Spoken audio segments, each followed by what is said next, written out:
ഞാനൊരു സുന്നി വിശ്വാസിയാണ്. എന്നാൽ മുജാഹിദ്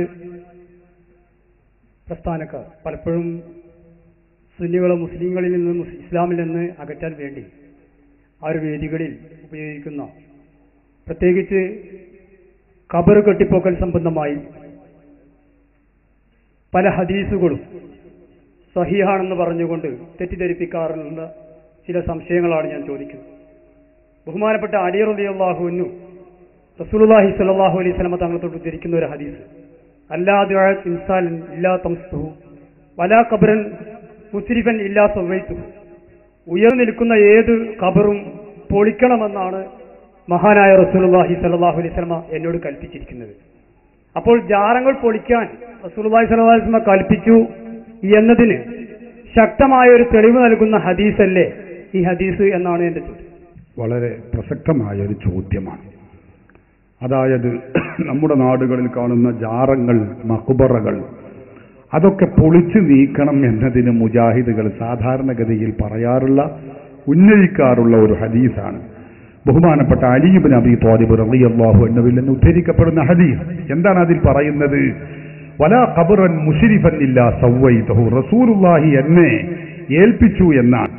എന്തിനെ ഏൽപ്പിച്ചു? ഉയർന്നു നിൽക്കുന്ന എല്ലാ ഖബറുകളും അടിച്ചു പൊളിച്ച് നിരപ്പാക്കാൻ ഏൽപ്പിച്ചു എന്നാണ് അതിന്റെ അർത്ഥമെന്നും, അതുകൊണ്ട് നമ്മുടെ നാട്ടിലുള്ള മഖ്ബറകളും ജാറങ്ങളും ഒക്കെ അടിച്ചു പൊളിച്ച് നിരപ്പാക്കണമെന്നും പലപ്പോഴും വഹാബികൾ പറയാറുണ്ട്, ഓരിയിടാറുണ്ട്. സഹോദരന്മാരെ, അങ്ങനെയാണെങ്കിൽ നമുക്കറിയാമല്ലോ ഹബീബ് മുഹമ്മദ് റസൂലുള്ളാഹി സ്വല്ലല്ലാഹു അലൈഹി വസല്ലമ തങ്ങളുടെ ഖബർ ഷരീഫിന് മുകളിലുള്ള ആ മനോഹരമായ പച്ചക്കുബ്ബ നമുക്കറിയില്ലേ? ആ പച്ചക്കുബ്ബയാണല്ലോ ലോകത്തെ ഏറ്റവും വലിയ ജാറം. അത് ഇതുവരെ പൊളിച്ചിട്ടില്ല എന്നുള്ള കാര്യം ഉറപ്പല്ലേ? അത് പൊളിക്കാൻ ഇവിടെ ആരും നിർദ്ദേശിച്ചിട്ടില്ല എന്നുള്ളതും ഉറപ്പാണല്ലോ. ലോകത്ത് കഴിഞ്ഞു പോയ പണ്ഡിതന്മാർ നൂറ്റാണ്ടുകളായി ആ മഹത്തായ പച്ചക്കുബ്ബയുടെ അരികിൽ ചെന്നുകൊണ്ട് അവിടെ സിയാറത്ത് ചെയ്യുകയും ഹൈബത്തോടെ ആദരവോടെ ആരംഭ റസൂലുള്ളാഹി തങ്ങൾക്ക് സലാം പറയുകയും ചെയ്യുന്ന പ്രവർത്തനം നമുക്ക് കാണാം. പക്ഷേ ആ മഹത്തായ പച്ചക്കുബ്ബ അടിച്ചു പൊളിച്ച് നിരപ്പാക്കണമെന്ന് ലോകത്ത് കഴിഞ്ഞു പോയ ഒരു പണ്ഡിതനും പറഞ്ഞിട്ടില്ല എന്നതാണ് യാഥാർത്ഥ്യം. ആകെ ലോകത്ത് അതേക്കുറിച്ച് പറഞ്ഞിട്ടുള്ള വ്യക്തി കേരളത്തിലെ മുജാഹിദ് പ്രസ്ഥാനം എന്ന വഹാബി പ്രസ്ഥാനത്തിന്റെ നേതാക്കളിൽ വലിയ നേതാവായ സക്കരിയ സലാഹി എന്ന മൗലവിയുടെ നീചവും നികൃഷ്ടവുമായ നാക്കുകൊണ്ടല്ലാതെ ലോകത്തൊരാളും അതേക്കുറിച്ച് പറഞ്ഞിട്ടില്ല എന്ന് നിങ്ങൾ മനസ്സിലാക്കണം. അവർക്കാർക്കും വലാ ഖബറൻ മുശ്രിഫൻ ഇല്ലാ സവ്വൈതഹു എന്ന ഹദീസ് കാണാത്തവരല്ല അവരൊക്കെ. പക്ഷെ ആ ഹദീസ് ഉണ്ടായിട്ട് പോലും അള്ളാഹുവിന്റെ റസൂലിന്റെ ഖബർ അടിച്ചു പൊളിച്ച് നിരപ്പാക്കണമെന്ന് അവരാരും പറഞ്ഞിട്ടില്ല. ലോകത്ത് എത്രയാണ് ഇമാമുകളുടെ ഖബറുകളുള്ളത്, സ്വഹാബികളുടെ ഖബറുടെ മേൽ ജാറമുള്ളത്. നമ്മുടെ പ്രവർത്തകന്മാർ തന്നെ ഇവിടെ കാണാ കാഴ്ചകൾ എന്ന പുസ്തകം 100-ലധികം മഹാത്മാക്കളുടെ മഖ്ബറകളുമായുള്ള ആ പുസ്തകം ഇവിടെ വിതരണം ചെയ്യുന്നുണ്ട്. കേരളത്തിൽ ഇത്ര കൂടുതൽ വിറ്റഴിക്കപ്പെട്ട ഒരു പുസ്തകമുണ്ടോ എന്ന കാര്യം തന്നെ സംശയമാണ്. മഹാത്മാക്കളായ അമ്പിയാക്കളുടെയും മൗലിയാക്കളുടെയും ജാറങ്ങളും മഖ്ബറകളും അതിന്റെ ജീവിക്കുന്ന ചിത്രങ്ങൾ സഹിതം അവിടെയുള്ള പണ്ഡിതന്മാരാരും ഇത് അടിച്ചു പൊളിച്ച് നിരപ്പാക്കിയിട്ടില്ല, നിരപ്പാക്കണമെന്ന് പറഞ്ഞിട്ടും ഇല്ല. അപ്പൊ പിന്നെ ഈ പറഞ്ഞ ഹദീസിന്റെ അർത്ഥം എന്താണ്? സഹീഹുൽ ബുഖാരി ഉദ്ധരിച്ച ഈ സഹീഹുൽ ബുഖാരിയുടെ ഹദീസിന് വ്യാഖ്യാനം എഴുതിയ വിശ്രുത പണ്ഡിതൻ അല്ലാമ അഹമ്മദുൽ ഖസ്സലാനി തന്റെ വിശ്രുതമായ ഇർഷാദു സാരി എന്ന ഈ ഗ്രന്ഥത്തിൽ രേഖപ്പെടുത്തി വെച്ചത് കാണാൻ കഴിയും. അദ്ദേഹം പറയുന്നു, ഈ പറഞ്ഞ ഹദീസിന്റെ അർത്ഥം എന്താണ്? വലാ യുഖാലിഫു ദാലിക ഖൗലു അലി റളിയല്ലാഹു അൻഹു അമറനി റസൂലുള്ളാഹി സ്വല്ലല്ലാഹു അലൈഹി വസല്ലമ അല്ലാ അദഅ ഖബറൻ മുശ്രിഫൻ ഇല്ലാ സവ്വൈതഹു എന്ന് പറഞ്ഞ ഈ ഹദീസ് നമ്മൾ പറഞ്ഞതുമായി എതിരാവുകയില്ല. എന്താണ് കാരണം? ലിഅന്നഹു ലം യുരിദ് തസ്വിയതഹു ബിൽ അർളി. ഈ പറഞ്ഞ ഹദീസിന്റെ അർത്ഥം ഇത് ഭൂമിയുമായി നിരപ്പാക്കി അടിച്ചു പൊളിച്ച് നിരപ്പാക്കണം എന്നല്ല ഈ പറഞ്ഞതിന്റെ അർത്ഥം. പിന്നെയോ വഇന്നമാ അറാദ തസ്തീഹു. ഈ പറഞ്ഞത് ഹദീസുകളിൽ ചില ഖബറുകൾ, അക്കാലത്തുള്ള ഖബറുകൾ ഇങ്ങനെ കൂർപ്പിച്ച് നിൽക്കുന്ന ഖബറുകൾ ഉണ്ടാവും. ഇങ്ങനെ നമ്മൾ സാധാരണ നമ്മുടെ നാട്ടിലൊക്കെ ഖബർ അങ്ങനെ അല്ലെ, മണ്ണ് അതിന്റെ മേലെ മുകളിലിട്ട് ഇങ്ങനെ ആയിരിക്കും. ഇതങ്ങനെയല്ല, ചില ഖബറുകൾ ഈ രൂപത്തിൽ മുസന്നമായ കൂർപ്പിച്ച് നിൽക്കുന്ന രൂപത്തിൽ അത് മാറ്റിയിട്ട് അത് തസ്തീഹ് ആക്കണം. അങ്ങനെ കൂർപ്പിച്ചു നിൽക്കുന്ന അവസ്ഥ മാറ്റിയിട്ട് ഈ സാധാരണ റൗണ്ട് രൂപത്തിലാക്കണം എന്നാണ് ഈ പറഞ്ഞ ഹദീസിന്റെ അർത്ഥം. അതല്ലാതെ പൊന്തി നിൽക്കുന്ന എല്ലാ ഖബറുകളും അടിച്ചു പൊളിച്ച് നിരപ്പാക്കണം എന്നല്ല എന്ന് ബഹുമാനപ്പെട്ട ഇമാം അഹ്മദുൽ ഖസ്സലാനി സഹീഹുൽ ബുഖാരിയുടെ വിശ്രുതമായ വ്യാഖ്യാന ഗ്രന്ഥത്തിൽ ഇത് രേഖപ്പെടുത്തി വെച്ചിട്ടുണ്ട്. അദ്ദേഹം തന്നെ പറയുന്നത്, ഈ വ്യാഖ്യാനം പറയാനുള്ള കാരണം ജംഅം ബൈനൽ അഖ്ബാർ, ഈ വിഷയ സംബന്ധിയായി ഒരുപാട് ഹദീസുകൾ വന്നിട്ടുണ്ട്.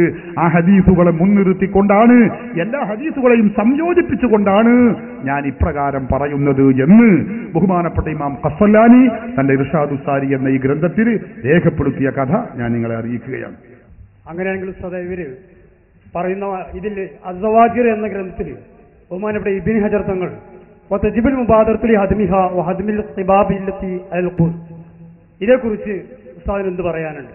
ഖബറിനെ, ആ ജാറങ്ങളെ പൊളിക്കാൻ നിങ്ങൾ ധൃതി കാണിക്കണമെന്ന് റസൂലുള്ളാഹി സ്വല്ലല്ലാഹു അലൈഹി വസല്ലം തങ്ങൾ പറഞ്ഞതായിട്ട് ബഹുമാനപ്പെട്ട സവാജിർ എന്ന ഗ്രന്ഥത്തിൽ ഇബ്നു ഹജർ തങ്ങൾ പറഞ്ഞതായിട്ട് അവർ പറയാറുണ്ടല്ലോ. അത് ചാലിയത്ത് ഞാൻ മുമ്പ് പലതവണ വിശദീകരിച്ചിട്ടുണ്ട്. എന്നാലും പുതുതായി വന്നിട്ടുള്ളവർ കേൾക്കുന്നു എന്നതുകൊണ്ട് ഞാൻ പറയുന്നു, വിശദീകരിക്കുന്നില്ല. ഒറ്റവാക്കിൽ മറുപടി പറയുന്നു. അത് ഏത് അനധികൃതമായ സ്ഥലത്ത് ഏത് ബിൽഡിംഗ് ഉണ്ടാക്കലും പൊളിക്കണം എന്ന കാര്യത്തിൽ യാതൊരു സംശയമില്ല. അനധികൃതമായി ഉണ്ടാക്കിയ സ്ഥലത്ത് അത് മഖ്ബറയാവട്ടെ, ഖുബ്ബയാവട്ടെ, പള്ളിയാവട്ടെ, ഏതാണെങ്കിലും ശരി അതൊക്കെ പൊളിക്കണം എന്നതിൽ ഒരു സംശയമില്ല. അതിനെക്കുറിച്ചാണ് ഇമാം ഇബ്നു ഹജറുൽ ഹൈതമി പറയുന്നത്. എന്തുകൊണ്ട്? ഇതേ ഇമാം ഇബ്നു ഹജറുൽ ഹൈതമി തന്നെ തന്റെ തുഹ്ഫത്തുൽ മുഹ്താജിൽ വ്യക്തമായി രേഖപ്പെടുത്തി വെച്ചത് കാണാൻ കഴിയും. അതിന്റെ 7ാമത്തെ വാള്യത്തിൽ മഹാനവറുകൾ തന്നെ രേഖപ്പെടുത്തി വെച്ചു, മഹത്തുക്കളുടെ മഖ്ബറയിൽ, മഹാന്മാക്കളുടെ മഖ്ബറയിൽ ജാറമുണ്ടാക്കാമോ, ജാറമുണ്ടാക്കാവുന്നത് പറ്റുമോ എന്ന ചർച്ചയ്ക്ക് മറുപടി പറഞ്ഞുകൊണ്ട് മഹാൻ പറയുന്നു, പറ്റുമെന്ന് മാത്രമല്ല അത് ഖുർബത്താണ്, അത് പുണ്യകർമ്മമാകുന്നു. തുഹ്ഫ, ഈ തുഹ്ഫയുടെ 6ാമത്തെ പേജിൽ നമുക്കിത് കാണാൻ കഴിയും. 7ാമത്തെ വാള്യം 6ാമത്തെ പേജിൽ ഇമാം ഇബ്നു ഹജറുൽ ഹൈതമി തന്നെ ഇത് രേഖപ്പെടുത്തി വെച്ചിട്ടുണ്ട്. അപ്പൊ മഹാന്മാക്കളുടെ ഖബറുകൾക്ക് മീതെ, അത് തുഹ്ഫ മാത്രമല്ല, ശാഫിഈ മദ്ഹബിലെ മറ്റൊരു പ്രമുഖ ഗ്രന്ഥമായ നിഹായത്തുൽ മുഹ്താജിലും ഇത് തന്നെ നമുക്ക് കാണാൻ കഴിയും. അപ്പൊ ഇത് പുണ്യകർമ്മമാകുന്നു എന്ന, പൊളിക്കണമെന്ന് പറഞ്ഞത് അനധികൃതമായി ഉണ്ടാക്കിയതിനെ കുറിച്ചാണ്. രണ്ടും രണ്ടാണ്, ഒന്നായി കൂട്ടിക്കുഴക്കുന്നത് ശരിയല്ല. ഈ ഹദീസ് പണ്ഡിതന്മാർ ഇപ്രകാരം ചർച്ച ചെയ്ത് ഖബറുമായി ബന്ധപ്പെട്ട കാര്യങ്ങൾ ചർച്ച ചെയ്യുമ്പോൾ ഈ ഖബറിൽ നിന്ന് ബർക്കത്തെടുക്കുക, അല്ലെങ്കിൽ ഖബറിന്റെ അടുക്കിൽ നിന്ന് ഖബറിനെ മുത്തുക, അവിടെ വിളക്ക് കത്തിക്കുക, ഇങ്ങനെ ഈ ചെയ്യുന്ന കാര്യങ്ങൾക്ക് ഏതെങ്കിലും ഒരു ഹദീസോ അല്ലെങ്കിൽ പ്രമാണങ്ങളോ പിൻബലമുണ്ടോ എന്നാണ് എന്റെ സംശയം. മഹാത്മാക്കളുടെ മഖ്ബറയിൽ വിളക്ക് കത്തിക്കുന്നതിനോ? വിളക്ക് കത്തിക്കുക, അതേപോലെ ഇവിടുന്ന് പാലക്കാട് ഭാഗങ്ങളിലേക്കൊക്കെ പോയാൽ, അല്ലെങ്കിൽ നമ്മുടെ വേറുപാടിയിലൊക്കെ തന്നെ പോയാൽ അവിടെയൊക്കെ കാട്ടിക്കൂട്ടുന്ന പേക്കൂത്തുകൾ കണ്ടിട്ടുണ്ടെങ്കിൽ, പള്ളിയിൽ പോയിട്ടുണ്ടെങ്കിൽ, സ്ത്രീകൾ പള്ളിയിൽ പോയാൽ അവിടെ ഫിത്നെ പേടിച്ച് ആറാമെന്ന് പറയുമ്പോൾ പേക്കൂത്തുകൾക്ക് നമ്മൾ മറുപടി പറയേണ്ടതില്ലല്ലോ. അവിടെ കുറെ പേക്കൂത്തുകൾ പലരും പലതും നടത്തുന്നുണ്ട്. അവിടെ മാത്രമല്ല, മുജാഹിദിന്റെ സമ്മേളനത്തിൽ ഇപ്പൊ എന്തെല്ലാം പേക്കൂത്ത് ഇറക്കുന്നുണ്ട്. നിങ്ങൾക്ക് ഇപ്പൊ സമയമില്ല, അല്ലെങ്കിൽ എന്റെ സ്ക്രീനിലുണ്ട് ഇപ്പൊ അതൊക്കെ, ഞാൻ ഇപ്പൊ കാണിച്ചു തരും.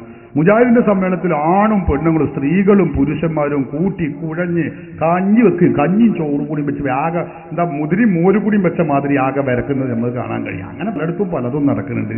അതൊക്കെ തെറ്റാണ്, അതിനൊന്നും ആർക്കും തർക്കമില്ല.